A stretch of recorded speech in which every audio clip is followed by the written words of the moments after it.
Hi, welcome back. My name is Bandi and today we'll be continuing our discussion of coordinate geometry. Especially today we'll be learning about conic sections. What are conic sections and some specific examples of conic sections. So in particular we would be looking at a circle and an ellipse, which are the simplest conic sections possible. Okay, so what are conic sections, right? Well, a conic sections are parts of a cone. Imagine a 3D cone. So imagine a cone like this, all right?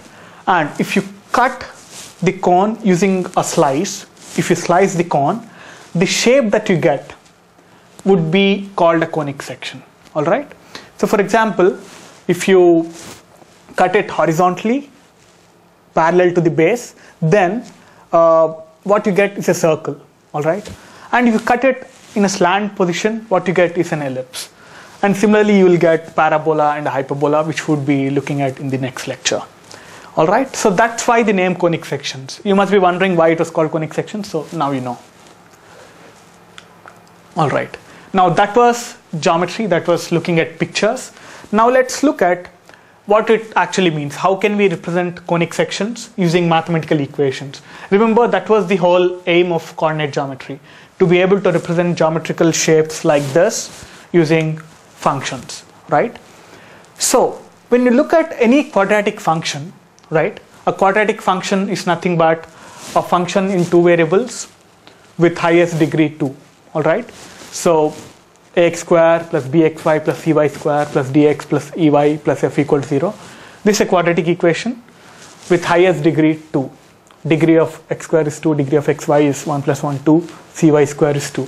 So if you take the graph of a general quadratic function, where remember that these have to stay, right? So where not all of these coefficients are zeros, so you cannot have a quadratic function with a equal to 0, b equal to 0 and c equal to 0. That's not a conic section. But if you have a quadratic equation where none of these is zeros, right, then when you graph this function, what you get is a conic section, all right? So this is the functional form of looking at a conic section. This was a geometrical way of looking at it. Now this is a functional form of looking at it. Therefore, the graph of any quadratic function is a conic section. That can be an alternate definition of a conic section. Now let's look at some specific cases. Now this is a very important